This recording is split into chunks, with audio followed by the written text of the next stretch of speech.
Hello and welcome, it's your boy TFL and I'm bringing you another casted game of Age of Empires 3. This game is from the Sunbros 1v1 no crates tournament, where the special rule, in case you didn't guess it, is that you can't send any resource crates. But if you didn't know all of that by now, then I don't know, you should have watched some more of the videos before this one. This is a best of 5 set between Toblerone and Stephen Sundin. From that tournament, I believe it's from the final round of the heats of the tournament. But this is not the game you were expecting. This is not game 3. I started recording a caster game 3 just a moment ago, but unfortunately the recording out of sync about 30 seconds into the game. So it wasn't worth showing you any of that. But I have checked from Discord, and the result was a win for Stefan, who is playing as Malta. And so that means that Stefan, having been one level at 1-1, is now 2-1 up in the tournament, or in the set, as we go into game 4. And it's Uno reverse time because we've got Stefan playing as Haude, the very civ that Toblerone won with in the first game of the set. And Toblerone won that game with a classic 6-7-6 rush, messenger age up, aggressive war hut, 10 tomahawks, and Kanye horsemen right in the base at 5 minutes. So there's potential for Stefan because we know that both of these players are very aggressive, rush-liking players. There's potential for Stefan to pull the full Uno reverse here and try and do something similar themselves. Coming over to Stefan's side, so we've got Toblerone's side. We've got Toblerone playing as Spain, opening up with a trade post, which means they had to chop for that 100 wood to get the house down. Deck is, of course, no crates, and there are no crates, so that's correct. We've got 3 villagers in as the first shipment. Came in a bit earlier, obviously because Spain. Haude just getting their 3 villagers in now. But we see Spain a fair bit behind in the race to 800 food because of the fact they had to chop for that house.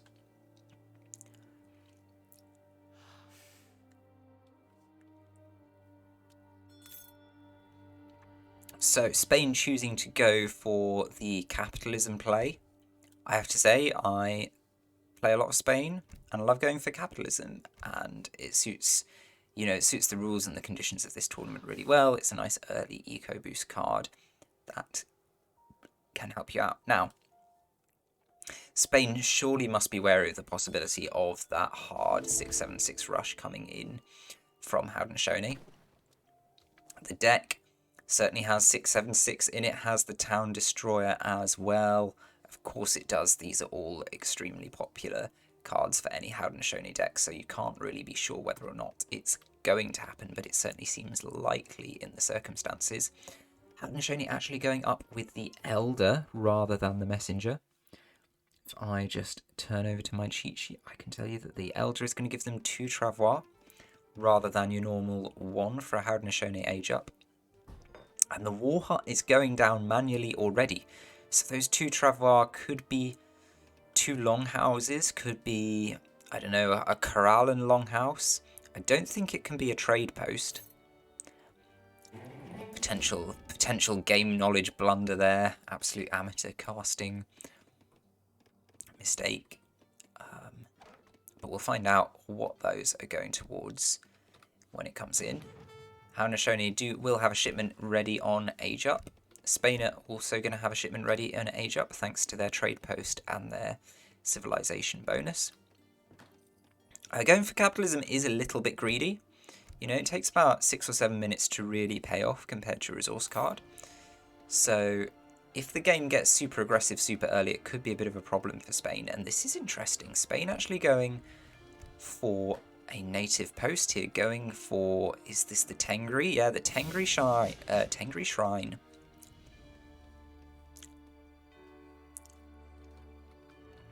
I'm not going to try and recap exactly all the things you can get from the Tengri Shrine. Oh, I might do.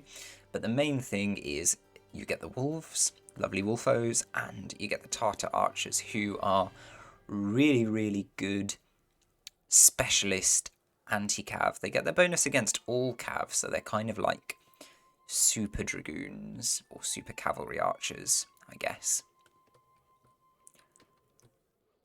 But very, very specialist, quite fast.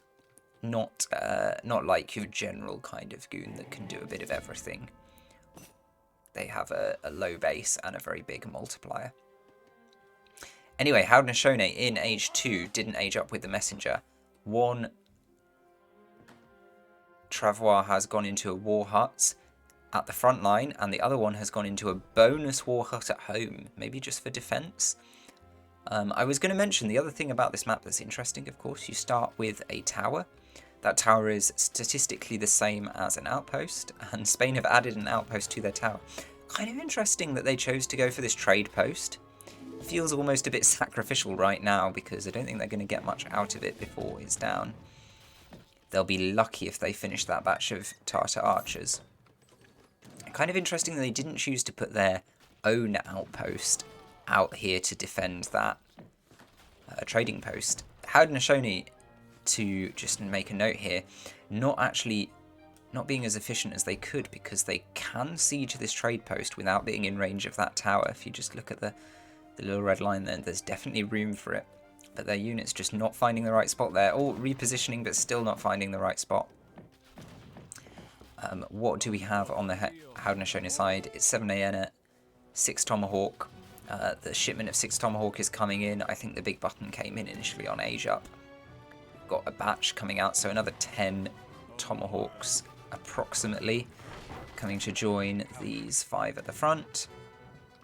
So it'll be something like 22 infantry at this point. Spain did manage to get out 3 Tartar archers from that post before it went down, but the Tartar archers aren't really suited to this situation counter-wise, and there are also only 3 of them, so that's not really going to do much. Now, Spain throwing the 9 Irish Brigs in here. To be fair, they are having this fight underneath both of their towers, so that's quite good. I'd maybe think about garrisoning your villages for this as well. Trying to have the fight under the town centre, because you really want to win, or at least trade down to nothing right here, and Haude still have the numbers advantage. Irish Brigs are good, but they're not like 3 units kind of good, and that's what they were outnumbered effectively by, ratio-wise. So, yeah, that initial skirmish looks pretty good for Haude, and you can see they're up by about 1,000 in score. They've pretty much won that fight, walked away from it very happy. No need to go in underneath these towers for any longer. Haude could potentially press the advantage here and move these units around, try and cut off the hunt. I'm just going to check how much scouting. So, yeah, a little bit of a lost opportunity here. Haude have not scouted these hunts back here, have no idea where they need to put these units to cause economic problems for their opponent. But that's okay, they are up. Eco-wise, actually Spain edging it a little bit. 23 villagers plays 19. Haude don't seem to be producing villagers. I'm not quite sure about that, like, cohesion of this strategy. I think if you were going all in, if you were going to not produce villagers, I would take the messenger age up. Especially since you managed to build the war hut yourself anyway. Putting this extra war hut at home, it just feels a bit like, maybe not 100% committed to the all-in. And if it's not an all-in, you should be producing villagers. And indeed, have started producing villagers now then. So, Stefan and I agree on something. Scores creeping a little bit closer together. That tower does go down, which is a nice result. Can't be replaced. I mean, it can for 250 wood, but probably won't be by Spain. They still haven't got the units to deal with this. I think they still have Minutemen available if things really get crazy. Training up some musketeers now, which is kind of interesting. I guess it's a mixed infantry army, so it's not the worst thing you can possibly do, but, you know, technically crossbows would probably do better value here. But yes, a little bit of a lull now. Haudenosaunee still up in score. Eco-wise, I mean, Spain have got capitalism, so you can really add 2 or 3 villagers to that. They've now sent both of their villager cards, so got 9 extra villagers from shipments. Haudenosaunee have got the 5 villager card available, but have not got any extra villagers from shipments so far, and they paused production for a little bit in early age 2, so they're behind a fair bit villager count-wise, but of course, Haudenosaunee do have, I'd say, still have the military edge, and so could really be using this army to boss Spain around and actually stop them using these extra villagers, because Spain have not got their resources, not herded in there. Hunts, they've not got a safe gold mine anymore thanks to that tower being destroyed. Haudenosaunee really embedding themselves here, saying to Spain, I want to have this fight now. I'm really willing to cause you a lot of problems. The Minutemen do come out for Spain. That's going to be enough to drive away the forces. Toreldo's able to get in there and stick on the Aena, which is not ideal. Yeah, you really... Oh, the auto formation is doing you a real disservice there, because you want the Aenas to be protected by those Tomahawks. And yeah, the fact that you're running away and you're kiting like this, everyone's changing positions. Dogs coming in as well, they'll be really good against the Aenas. So a lot of Aenas lost there, which is a bit of a shame, because the Aenas are the perfect counter to everything Spain has fielded at the moment. Haudenosaunee preparing 3 batches of Tomahawk here, not really going to get all 15 of them by any stretch of the imagination, looking at their economy. Could be a little bit of a turning point here. I think it was a bit of a questionable decision for Haudenosaunee to push in. Like, taking that outpost was nice, but going to the TC and then forcing Minutemen, like, I don't think you wanted to be dealing with Minutemen at quite this timing. And all these villagers out here, you know, miles away from the Spanish TC. Look how far away that hunt is. It's like, it's more than a screen away from the TC. And they have gone completely unchallenged by what was at one point a superior Haudenosaunee military, but I think the tables are turning now thanks to a bit of absorbed TC fire, a bit of unfortunate melee units versus kiting interplay. Now just losing these Tomahawks by fighting at a massive numerical disadvantage, which is not good value at all. So the pendulum has definitely swung in Spain's favour here. That trade post, of course, that early investment in the trade post is going to be paying off really nicely for Spain as well. Spain have sent all their military shipments, including those Irish brigadiers, you'll remember, right back at the beginning of Age 2. So only kind of got their odds and sods left. Hand cavalry upgrades, but they haven't got any hand cavalry fielded at the moment. House of Trastamara could be very good, and in fact, I only just noticed Spain's stacking up so many resources, not using their barracks consistently. Looks like they might be thinking about an age up without HOT, which is a bit of a shame, because A, HOT is just an inherently fun card. B, it'll give them a good amount of value resource-wise at this point. And thirdly, it gives you a fast upgrade as well, age up as well, which would, you know, be as well. It's just always really useful, but it would be really useful in this situation. But Spain going up to age 3, Haudenosaunee nowhere near having the resources to do so. Their only hope, if there is a hope, is probably to do a timing push here just as Spain age up, before they start to reap the dividends of those superior age up shipments. But actually Spain is going to have a shipment ready, potentially sort of 1.5 shipments ready, so can actually queue up 2 shipments straight away upon aging up. And they've got all the things you expect to see in a Spanish age 3. They've got 2 falconets, they've got 4 and 5 lancers, got 9 rods, and they've got 5 Huss. Actually, that 5 Huss is a bit indulgent if you ask me, but it's there too. Haudenosaunee prowling around. They have not explored around. I mean, Spain, to be fair, have not explored up at Haudenosaunee, but I think they got the read pretty quickly that they were going to be put on the defensive in this game and have played that out very well. Here we go. It's fight time. Haudenosaunee not waiting to hear the age up bong go. Just going to get stuck in straight away. Few ANers being trained back at home. They won't make it to the field really in time to have an influence on this. This fight is going pretty well for Haudenosaunee. Actually, Spain did pretty much commit a lot of resources to that age up. So you could maybe say these are equal armies. Kind of look like that, but maybe Haudenosaunee slightly better micro in there. Maybe slightly better numbers. But, oh, well, I was going to say it looked like it was going to be a clean-up. Actually, those 4 husks from the age up. I think another batch of musketeers popped during the fight, and that's been enough to turn the tide.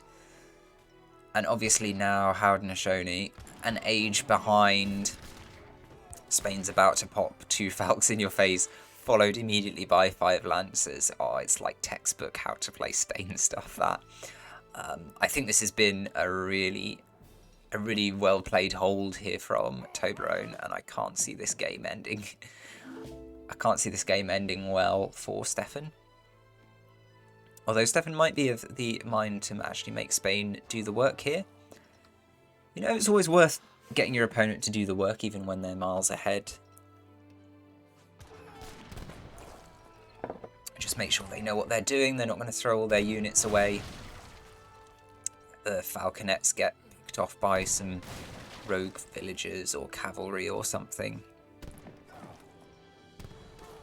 And there's quite a lot of base for Spain to have to work their way through if Haudenosaunee decide to go for it. Oh, but sending your tomahawk out just to get blasted by the falconets is not a good way to do this. Stefan, if you're gonna try and make a fight of it, you really need to build up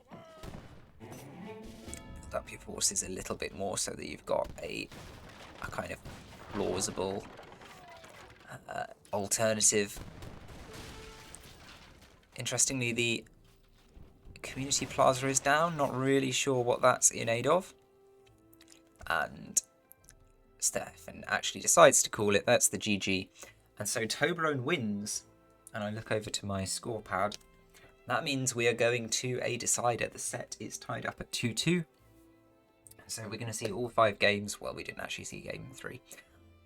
But we're going to see a 5-game set between these 2 players, which is pretty exciting if you ask me. And I'll be recording that in just a moment. And I will see you soon for that game. But for now, goodbye.